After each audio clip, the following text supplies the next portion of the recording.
to Real Time Review. I'm your host, Jesse Nussman, and with me, trapped in this glass box of emotions, is fellow Atlanta film critic, Jason Evans. Jason, welcome back. Thank you a lot. Yeah, I hate that we're doing this stuff virtually, man. We got to find a way to get back together. We'll make it work. You know, it's kind of fitting that we're doing this in the quote glass box of emotions because we are talking about a movie that is all about emotions this week. We are talking about Inside Out 2. This is Joy, coming to you live in Riley's mind. Make some noise! Sadness is in the house! The sequel to the beloved Pixar movie from 2015. And I think for a lot of families out there, one of the more anticipated movies of the summer. I know you and I were talking last night as we were walking out of the screening that this is one of the more satisfying Pixar movies we've gotten in some time. I feel like you said Toy Story 4 was the last one that you quite liked. Other than maybe Turning Red is like the only one in the last 5 years that has worked for me. I'm curious before we get into the movie, like what is sort of your opinion on kind of like the state of Pixar right now? Because I feel like I always have these kind of like, you know, very hand-wringing conversations with people of like, when are they going to get back to like that great heyday that they had in like the 2000s with like Incredibles and Ratatouille and Up. Wally. I mean, we could Yeah. go on and on. Pixar was literally throwing a no-hitter. Maybe no-hitter's the wrong word for it because it was all hits. It was They like were throwing a one perfect masterpiece game after another. Yeah, I mean, literally every single film they made, I want to say for like their first maybe dozen movies, was an outstanding, incredible, groundbreaking, truly compelling, hit both kids and adults. They were as reliable as anything Hollywood has ever seen. And then they ran into then they began to go downhill a little bit. I feel like to me, Cars 2, when they made Cars 2, that was them sort of being like, okay, we're going to go commercial. We're not going to just be artisans here. We're going to go commercial for a little bit. And I know the little kids loved Cars 2. I thought it was an abomination. I For me, never it was kept up with the Cars franchise. I don't know what's going on in that world. it was not a great film.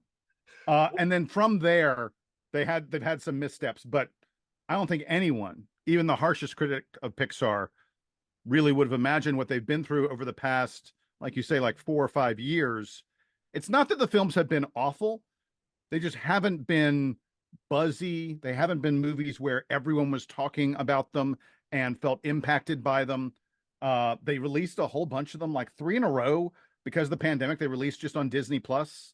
Right, Luca. which became this sort of like bad strategy in hindsight of like taught people, conditioned audiences to like, we can just watch this stuff at home. And I don't know, it'll be interesting to see when this comes out, like, is this enough to kind of like break that pattern that people have sort of found themselves in? I think it absolutely will be. I think that we're looking at a film that very likely will be the first $100 million opening weekend that we've seen this year. This is going to be, it's going to be a contender alongside 1 or 2 other films to be the top movie of summer, in my opinion. And Jesse, I want to say this as we begin to talk about the actual film as opposed to the business and the such of it. When we sat down, you and I sat down next to each other to watch this at the screening, I was skeptical. I was skeptical because I knew that the storyline here is that the 5 basic emotions that we had last time. The last film is about joy, sadness, anger, fear, and disgust. And I said to you, I was like, I feel like those 5 emotions capture so much of what it means to be a person. Like, what are we doing adding new emotions? And that's the whole plot here. The storyline is teenage girl, and suddenly she can feel more than joy, sadness, anger, fear, and disgust.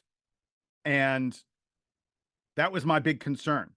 That turns out to be the strength of the film. I would agree. I think I don't want to overhype this movie too much. I don't know that this is like a full return to like the great heyday of Pixar. I would even say to people like, I think we can both agree this doesn't quite hit the same heights as the first Inside Out, just because, No.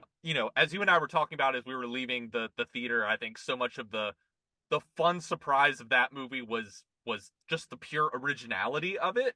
Yeah, and this is Although, a sequel. There's no way it's going to have the same originality. It but can't. even then, I think it fits in that kind of sweet spot of sequels of like you can tell the people who made it really kind of understand what worked about the first movie and are not trying to kind of overthink too much this one. And I would agree with you. I think the most enjoyable aspects of this new one are all the new characters, the new emotions. There is anxiety personified, voiced by Maya Hawke, which I thought was hilarious. And as someone who like struggles with anxiety a lot, like I just thought that was a very fun, relatable, personification of this thing we all deal with, and not making it kind of like this evil bad guy, but sort of this like fun, mischievous character that all the other emotions are kind of having to outsmart and outwit.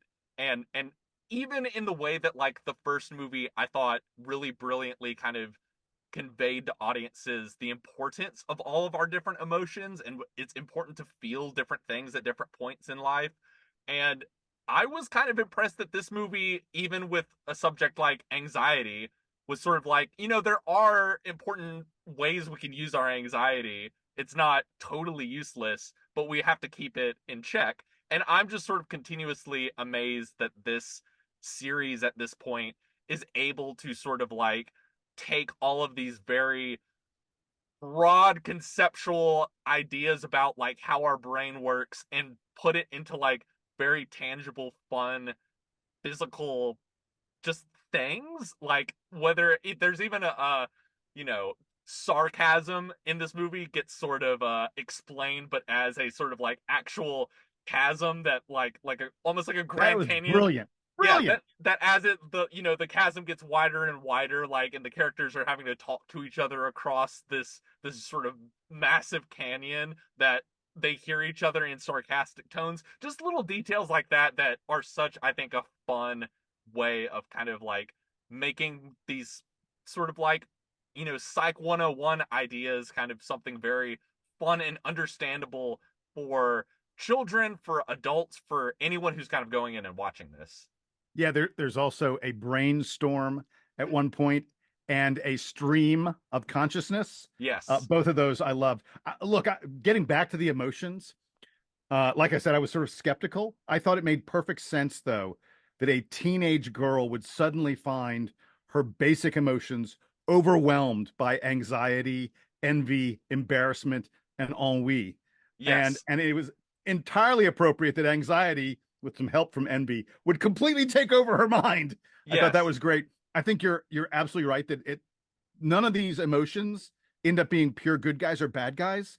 They're all working against each other and working together to form what is a human experience. And the film is genuinely funny. I mean, like I laughed out loud at least like a dozen times.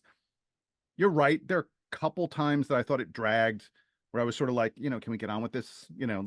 Let's get moving. But But even it, then, it's it like a really, 90-minute movie. Like it yeah, moves very quickly, and into even those moments when it kind of drags, like boom, there's another like great yeah, visual joke or something that's just right around the corner. they don't last for long, and it really picks up in the final third.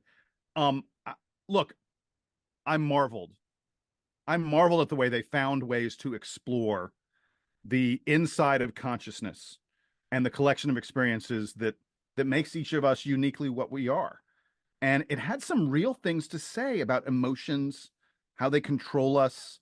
Look, little kids are going to love the silly animated characters and the visual flourishes. But let me ask you, Jesse, this almost felt like a movie for adults. It Yeah. deals with some real themes about the human condition. And honestly, look, I'm older than you, Hmm. but I was still taken back to my high school days and seeing situations that I could absolutely identify with.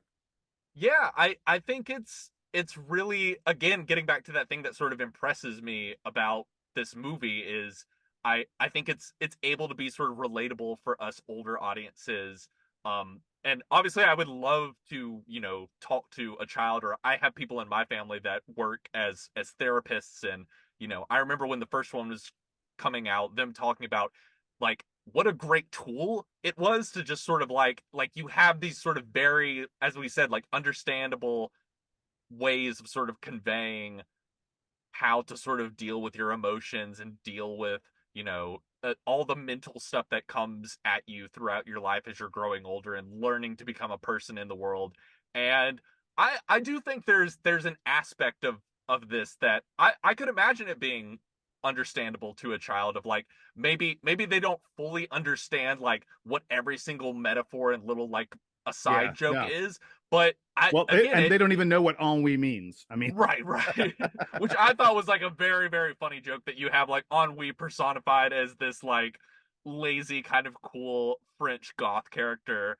it's Um, hysterical. yeah, but again, it is I think it is a real achievement, I think, in creativity and taking, these kind of broader therapeutic ideas and able to turn it into a fun cartoon essentially.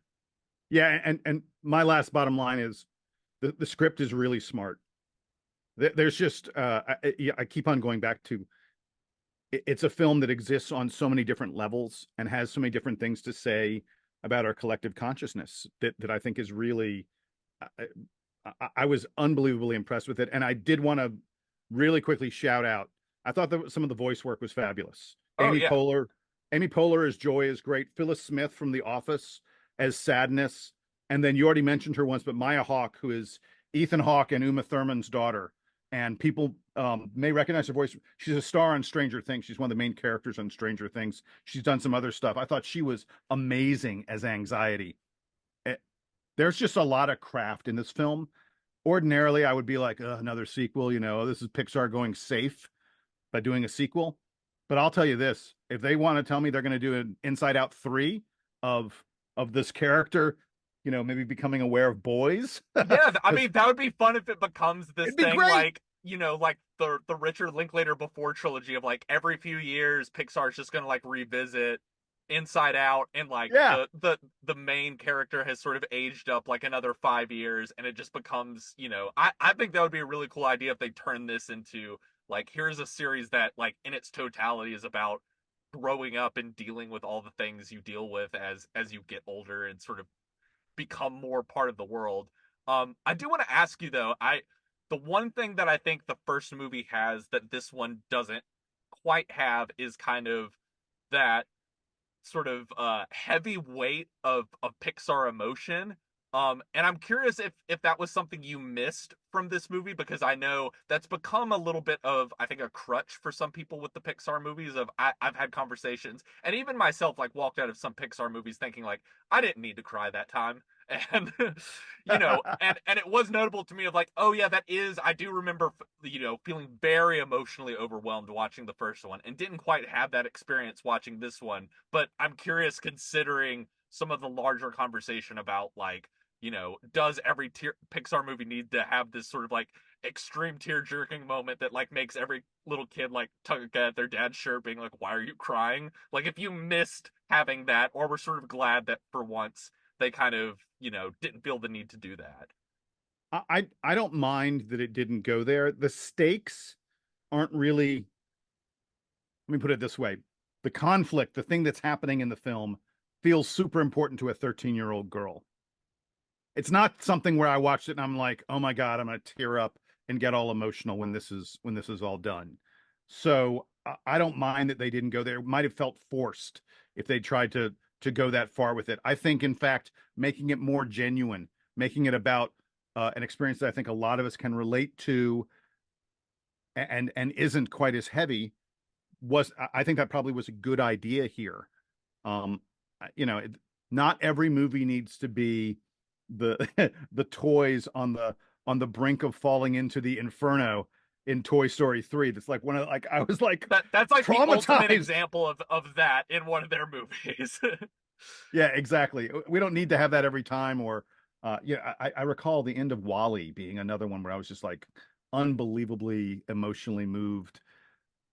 I'm fine with Inside Out 2 merely being about a little bit lower stakes emotional stuff, because at the same time, like I said, I think it's probing and pointing towards some really interesting aspects of our whole human condition.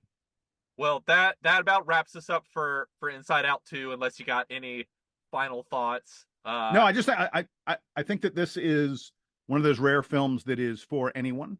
Yeah, I I, Um, I would agree. I think Take the it's whole family. It's a great kind of like, it's getting hot here in Atlanta, like the perfect time to just escape into the air conditioning of a movie theater. And this is I mean, something I I think think has a little bit for everyone. it's easy to go, oh, this is a mom and dad take the kids kind of thing.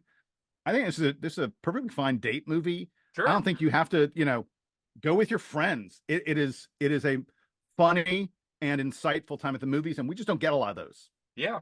Yeah.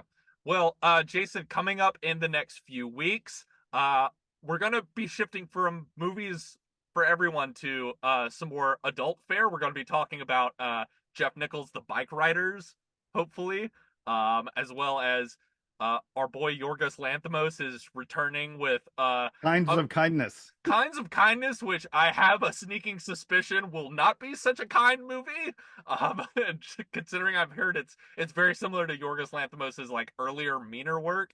And then we'll get to have the Kevin Costner conversation as he Horizon. unveils part one of his two, maybe four-part Western epic that he is self-financed from him for himself. I think it will be an interesting couple weeks as we move forward into the summer. And I'll go ahead and say this. I think Inside Out 2 will be the top film at the box office for several weeks to come, because I'm I not sure any of those films are going to push this thing out of the way. I wouldn't be surprised either. But then again, we said that about Mad Max Fury Road, and we were like, or not Mad Furiosa, Max Fury Furiosa, Furiosa, yeah. and we were dead wrong about that. I can't believe that most Well, people aren't watching that. Jason, it's a pleasure as always. We will have you back next time, and In a real place, not in in a the real box. place. Yeah. We're gonna make this happen. We will not be trapped in a glass box of emotions. But until that moment comes, we will see you all at the movies.